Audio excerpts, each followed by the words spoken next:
ನಮಸ್ಕಾರ. ನಾನು ನಿಮ್ಮ ಭಾಗ್ಯನಾರಾಯಣ ಬೊಗ್ಗವರಪು. ನೀವು ನೋಡ್ತಾ ಇದ್ದೀರಿ ಸುದ್ದಿ ಸರ್ಕಲ್. ಅಮೆರಿಕ ಮತ್ತು ಟ್ರಂಪ್ ಇರಾನ್ಗೆ ಬೆದರಿ ಹೋಗಿದ್ದಾರಾ? ಯಾಕೆಂದ್ರೆ ಇತ್ತೀಚಿನ ದಿನಗಳಲ್ಲಿ ಇರಾನ್ ಹೊಸ ಹೊಸ ಕ್ಷಿಪಣಿಗಳನ್ನ ಪರೀಕ್ಷೆ ಮಾಡ್ತಾ ಇದೆ. ಗಂಟೆಗೆ 1500 ಕಿಲೋಮೀಟರ್, ಗಂಟೆಗೆ 1500 ಕಿಲೋಮೀಟರ್ ಹೋಗಬಹುದಾದಂತಹ ಹೊಸ ಕ್ಷಿಪಣಿಯನ್ನ ಮೊನ್ನೆಯಷ್ಟೇ ಪರೀಕ್ಷೆ ಮಾಡಿದೆ. ಸಫಲ ಕೂಡ ಆಗಿದೆ ಇರಾನ್. ಆ ಹಿನ್ನೆಲೆಯಲ್ಲಿ ಶಾಂತಿ ಮಾತುಕತೆಗಳು ಸಹ ನಡೀತಾ ಇದ್ದಾವೆ ಓಮಾನ್ನಲ್ಲಿ.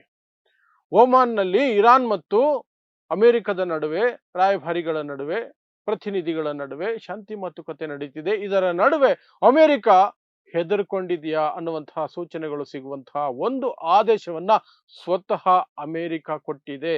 ಸೊ ಆ ಆದೇಶ ಏನು, ಯಾರಿಗೆ ಕೊಟ್ಟಿರೋದು, ಅದನ್ನು ಯಾಕೆ ನಾವು ಅಮೆರಿಕದ ಬೆದರಿಕೆ, ಭಯ ಅಂತ ನಾವು ಪರಿಗಣಿಸಬಹುದು, ಅದನ್ನು ಸಹ ಹೇಳುವಂತಹ ಪ್ರಯತ್ನ ಮಾಡ್ತೀನಿ.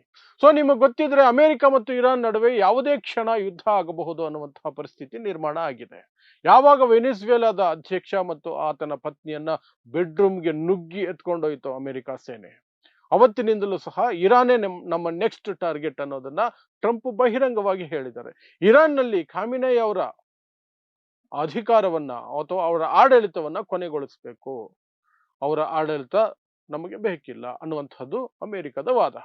ಆದರೆ ಇರಾನ್ನ ಸರ್ವಾಧ್ಯಕ್ಷ ಆಗಿರುವಂತಹ, ಮುಖ್ಯಸ್ಥರಾಗಿರುವಂತಹ ಆಯತುಲ್ಲಾ ಅಲಿ ಖಮೇನೈ ಅದಕ್ಕೆ ಎಂಥದೇ ಸನ್ನಿವೇಶ ಬಂದ್ರೆ ನಾವು ಅದನ್ನ ಫೇಸ್ ಮಾಡೋದಕ್ಕೆ ಸಿದ್ಧವಾಗಿದ್ದೀವಿ, ಯುದ್ಧ ಆದರೆ ಯುದ್ಧ, ನಾವು ರೆಡಿ, ನಮ್ಮ ಸೇನೆ ರೆಡಿಯಾಗಿದೆ ಅನ್ನುವಂತಹ ಒಂದು ಸೂಚನೆಗಳನ್ನ ಮತ್ತು ಖಡಕ್ ಎಚ್ಚರಿಕೆಯನ್ನ ಅಮೆರಿಕಗೂ ಸಹ ಕೊಟ್ಟ ನಂತರ ಅಮೆರಿಕದ ಬಹು ಮುಖ್ಯ ಯುದ್ಧ ನೌಕೆಗಳು ಅದರಲ್ಲೂ ಸಹ ವಿಶೇಷವಾಗಿ Abraham Lincoln, USS Abraham Lincoln ಅನ್ನುವಂತಹ ಪರಮಾಣು ಬಾಂಬುಗಳನ್ನ ಹೊತ್ತೊಯ್ಯಬಹುದಾದಂತಹ ಶಕ್ತಿ ಉಳ್ಳಂತಹ, ಅಲ್ಲಿಂದ ಉಡಾಯಿಸಬಹುದಾದಂತಹ ಫೆಸಿಲಿಟಿ ಇರುವಂತಹ ಯುದ್ಧ ನೌಕೆಯನ್ನ ಇರಾನ್ ಹತ್ತಿರಕ್ಕೆ ತೆಗೆದುಕೊಂಡು ಹೋಗಿ ನಿಲ್ಲಿಸಿದೆ.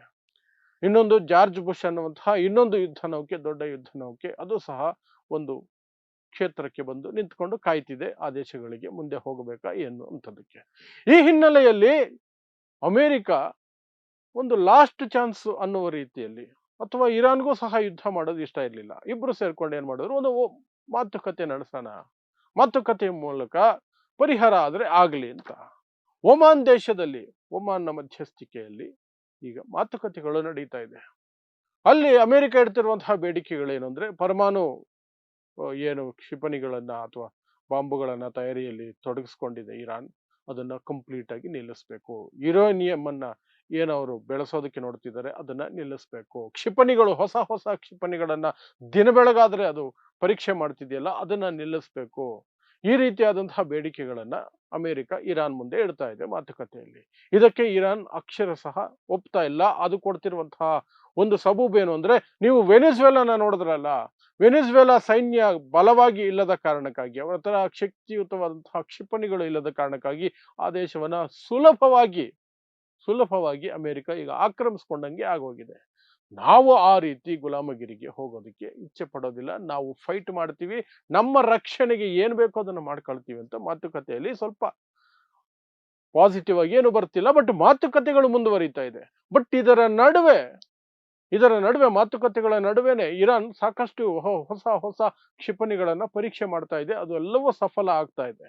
ಮೊನ್ನೆ ತಾನೇ ಒಂದು ಪರೀಕ್ಷೆ ಮಾಡ್ತು, 1500 ಕಿಲೋಮೀಟರ್ ಪ್ರತಿ ಗಂಟೆಗೆ ಹೋಗಬಹುದಾದಂತಹ ಕ್ಷಿಪಣಿಯೊಂದನ್ನ ಸಕ್ಸಸ್ಫುಲ್ ಆಗಿ ಟೆಸ್ಟ್ ಫೈರ್ ಮಾಡ್ತು. ಇದೆಲ್ಲ ಆಗ್ತಿರ್ಬೇಕಾದ್ರೆ ಅಮೆರಿಕ ತನ್ನ ಏನು ವಾಣಿಜ್ಯ ನೌಕೆಗಳು ಅಥವಾ ಹಡಗುಗಳೇನಿದಾವೆ, ಪ್ಲಸ್ ಸೇನಾ ಹಡಗುಗಳಿಗೆ ಒಂದು ಆದೇಶವನ್ನ, ನಿರ್ದೇಶನವನ್ನ ಕೊಟ್ಟಿದೆ. ಏನು ಅಂದ್ರೆ, ಇರಾನ್ನ ನೀರಿನಿಂದ ದೂರ ಇರಿ, ಇರಾನ್ ಜಲಗಡಿಯಿಂದ ದೂರ ಇರಿ, ವ್ಯಾಪಾರದ ಏನು ಹಡಗುಗಳು ಹೋಗ್ತಿದ್ದಾವೆ ಅವು ಸಹ ಅವಾಯ್ಡ್ ಮಾಡಿ, ಇರಾನ್ ವಾಟರ್ಸ್ಗೆ ಎಂಟರ್ ಮಾಡಬೇಡಿ. ಅದರ ಜೊತೆಗೆ ಅಮೆರಿಕ ಹೇಳ್ಕೊಂಡಿರೋದು, ಈ ವಾಣಿಜ್ಯ ಹಡಗುಗಳಿದಾವಲ್ಲ, ಆ ಹಡಗುಗಳಿಗೆ ಇರಾನ್ನ ಸೈನಿಕರೇನಾದ್ರೂ ನುಗ್ಗಿದರೆ ಪ್ರತಿರೋಧ ಒಡ್ಡಬೇಡಿ, ಅವ್ರ ಜೊತೆ ಜಗಳಕ್ಕೆ ಹೋಗಬೇಡಿ, ಸಂಘರ್ಷಕ್ಕೆ ಹೋಗಬೇಡಿ, ಏನಾಗುತ್ತೋ ಆಗಲಿ ಅನ್ನುವಂತಹ ಆದೇಶವನ್ನ ತನ್ನ ಹಡಗುಗಳಿಗೆ ಅಮೆರಿಕ ನೀಡಿದೆ. ಇದು ಸ್ಪಷ್ಟವಾಗಿ ಅಮೆರಿಕ ಹೆದರ್ಕೊಂಡಿದೆ ಅಂತಲೇ ಹೇಳಲಾಗುತ್ತೆ. ಯಾಕೆಂದ್ರೆ ತನ್ನ ದೇಶದ ಹಡಗುಗಳಿಗೆ ಈ ರೀತಿಯ ಆದೇಶವನ್ನು ಅಮೆರಿಕ ಕೊಡುತ್ತೆ ಅಂದ್ರೆ ಏನರ್ಥ? ಪ್ರತಿರೋಧ ಒಡ್ಡಬೇಡಿ, ಸಂಘರ್ಷ ಒಡ್ಡಬೇಡಿ, ಅವ್ರ ತಂಟೆಗೆ ಹೋಗಬೇಡಿ, ಆದಷ್ಟು ನೀರಿನಿಂದ ದೂರ ಇರಿ, ಹಾಗೂ ಅವರು ನಿಮ್ಮ ಹಡಗಿಗೆ ಬಂದ್ರೆ ಏನು ಮಾಡಬೇಡಿ, ಸೈಲೆಂಟ್ ಆಗಿರಿ ಅಂತ ಹೇಳೋದಿದೆಯಲ್ಲ, ಅದು ಒಂದು ರೀತಿಯಾಗಿ ಭಯವನ್ನು ವ್ಯಕ್ತಪಡಿಸೋದೆ ಅಂತ ಹೇಳಲಾಗತ್ತೆ ಅಥವಾ ನೋಡ್ಬೇಕಾಗತ್ತೆ. ಯಾಕೆ ಅಂತಹ ಪರಿಸ್ಥಿತಿ ಅಂದ್ರೆ, ನಾನು ಮೊದಲೇ ಹೇಳ್ದಂಗೆ ಇರಾನ್ ಬಳಿ ಏನಿದೆ, ಏನೆಲ್ಲ ಕ್ಷಿಪಣಿಗಳಿದೆ, ಹೊಸ ಹೊಸ ಕ್ಷಿಪಣಿಗಳು ಏನೆಲ್ಲ ಪರೀಕ್ಷೆ ಆಗ್ತಿದ್ದಾವೆ, ಅದನ್ನೆಲ್ಲ ನೋಡಿದಾಗ ಯುದ್ಧ ಆದರೆ ಎರಡೂ ಕಡೆಗೆ ನಷ್ಟ ಆಗತ್ತೆ ಅನ್ನೋದು ಅಮೆರಿಕದ ಭಯ. ಅಮೆರಿಕದ ಮೇನ್ ಲ್ಯಾಂಡ್ ಏನಿದೆ, ಅಮೆರಿಕ ದೇಶ ಏನಿದೆ, ಅದ್ರ ಮೇಲೆ ಬಾಂಬುಗಳು ಬೀಳೋದು ಕಷ್ಟ ಇದೆ. ಅದಕ್ಕೆ ಡಿಫೆನ್ಸ್ ಸಿಸ್ಟಮ್ ಎಲ್ಲ ಚೆನ್ನಾಗಿದೆ, ಎಲ್ಲ ಇದೆ. ಬಟ್ ಇರಾನ್ ಪಕ್ಕದಲ್ಲಿ ಹತ್ತಿರದಲ್ಲಿರುವಂತಹ ಇಸ್ರೇಲ್ ಅನ್ನ ಮುಗಿಸ್ಬಿಡುತ್ತೆ. ಮತ್ತು ಅರಬ್ ರಾಷ್ಟ್ರಗಳಲ್ಲಿರುವಂತಹ ಸಾಕಷ್ಟು ಅಮೆರಿಕದ ವಾಯುನೆಲೆಗಳು, ಯುದ್ಧ ನೌಕೆಗಳು, ಸೇನಾ ನೆಲೆಗಳೇನಿದಾವಲ್ಲ, ಅವುಗಳನ್ನ ನಾಶ ಮಾಡುವಂತಹ ಎಲ್ಲ ಸಾಮರ್ಥ್ಯವನ್ನ ಇರಾನ್ ಇತ್ತೀಚಿನ ದಿನಗಳಲ್ಲಿ ತೋರಿಸ್ತಾ ಇದೆ. ಸುಮಾರು 15,000 ಕಿಲೋಮೀಟರ್ ದೂರ ಹೋಗಬಹುದಾದಂತಹ ಕ್ಷಿಪಣಿಗಳು ತನ್ನಲ್ಲಿ ಇರೋದನ್ನ ಅದು ಪ್ರದರ್ಶನ ಮಾಡಿದೆ. ಮೊನ್ನೆ ತಾನೇ 1500 ಕಿಲೋಮೀಟರ್ ಪ್ರತಿ ಗಂಟೆಗೆ ಹೋಗಬಹುದಾದಂತಹ ಸ್ಪೀಡ್ ಇರುವಂತಹ ಕ್ಷಿಪಣಿಯನ್ನ ಪರೀಕ್ಷೆ ಮಾಡಿದೆ. ಹೀಗಿರಬೇಕಾದ್ರೆ ಅಮೆರಿಕ ದೇಶಕ್ಕೆ ತಲುಪೋಕೆ ಇರಾನ್ಗೆ ಸಾಧ್ಯ ಇಲ್ಲದೆ ಹೋದ್ರು ಸಹ, ಈ ಅರಬ್ ರಾಷ್ಟ್ರಗಳಲ್ಲಿರುವಂತಹ ಅಮೆರಿಕದ ಸೇನಾ ನೆಲೆಗಳು ಅಥವಾ ಬೇರೆ ಏನೇನಿದಾವಲ್ಲ ಅವ್ರದ್ದು ಮಿಲಿಟರಿ ಎಸ್ಟಾಬ್ಲಿಷ್ಮೆಂಟ್ಸ್, ಅವುಗಳ ಮೇಲೆ ದಾಳಿ ಮಾಡೋ ಸಾಧ್ಯತೆ ಇರುತ್ತೆ, ಅವುಗಳನ್ನು ನಾಶ ಮಾಡೋ ಸಾಧ್ಯತೆ ಇರುತ್ತೆ. ಅದಕ್ಕೆ ಅರಬ್ ರಾಷ್ಟ್ರಗಳು ಸಹ ಅಮೆರಿಕ ಹೇಳ್ತಿದ್ದಾವೆ, ಯುದ್ಧ ಬೇಡ, ಯುದ್ಧ ಆದರೆ ನಮ್ಮ ಮೇಲೂ ಅಟ್ಯಾಕ್ ಮಾಡುತ್ತೆ ಇರಾನ್ ಅಂತ ಹೇಳ್ತಿದೆ. ಇನ್ನೊಂದು ಕಡೆ ಇಸ್ರೇಲ್ಗೂ ಸಹ ಕಂಟಕ ಆಗುತ್ತೆ. ಇಸ್ರೇಲ್ ಮೇಲೆ ಏನಾದ್ರೂ ಇರಾನ್ ದೊಡ್ಡ ಮಟ್ಟದಲ್ಲಿ ನಷ್ಟ ಮಾಡಿದ್ರೆ ಮಧ್ಯಪ್ರಾಚ್ಯದಲ್ಲಿ ಅಮೆರಿಕದ ಪ್ರಾಬಲ್ಯ ಕಂಪ್ಲೀಟ್ ಆಗಿ ಕುಸಿದು ಹೋಗುತ್ತೆ. ಆ ಭಯ ಟ್ರಂಪ್ಗೆ ಮತ್ತು ಅಮೆರಿಕಾಗಿದೆ. ಹಾಗಾಗಿ ಅವರು ಈ ರೀತಿಯಾದಂತಹ ಆದೇಶಗಳನ್ನ ತಮ್ಮ ಹಡಗುಗಳಿಗೆ, ತಮ್ಮ ಸೇನಾ ಹಡಗುಗಳಿಗೂ ಸಹ ಸೇರಿ ಕೊಡ್ತಾ ಇದೆ. ಸೇನಾ ಹಡಗುಗಳಿಗೆ ದಾಳಿ ಮಾಡಿದ್ರೆ ಸುಮ್ಮನೆ ಇರಿ ಅಂತ ಏನು ಹೇಳಿಲ್ಲ. ಕಮರ್ಷಿಯಲ್ ಹಡಗುಗಳೇನಿದಾವಲ್ಲ ಅವುಗಳಿಗೆ ಹೇಳ್ಕೊಂಡಿದೆ. ಬಟ್ ಸೇನಾ ಹಡಗುಗೆ ಹೇಳ್ಕೊಂಡಿದೆ, ಇರಾನಿನ ನೀರಿಗೆ ಎಂಟರ್ ಆಗಬೇಡಿ, ಆದಷ್ಟು ದೂರ ಇರಿ ಅಂತ. ಸೊ ನೋಡೋಣ, ಈ ಮಾತುಕತೆ ಓಮಾನ್ನಲ್ಲಿ ನಡೀತಿರುವಂತಹ ಮಾತುಕತೆ ಏನಾಗುತ್ತೆ ಅಂತ ಗೊತ್ತಿಲ್ಲ. ಇದರ ನಡುವೆ ಇರಾನ್ನ ಸರ್ವಾಧ್ಯಕ್ಷರ ರೀತಿಯಲ್ಲಿ ಇರುವಂತಹ ಆಯತುಲ್ಲಾ ಅಲಿ ಖಾಮಿನೈ ರಾಷ್ಟ್ರವನ್ನು ಉದ್ದೇಶಿಸಿ 1 ಗಂಟೆ 18 ನಿಮಿಷಗಳ ಭಾಷಣವನ್ನೊಂದನ್ನು ಮಾಡಿದ್ದಾರೆ.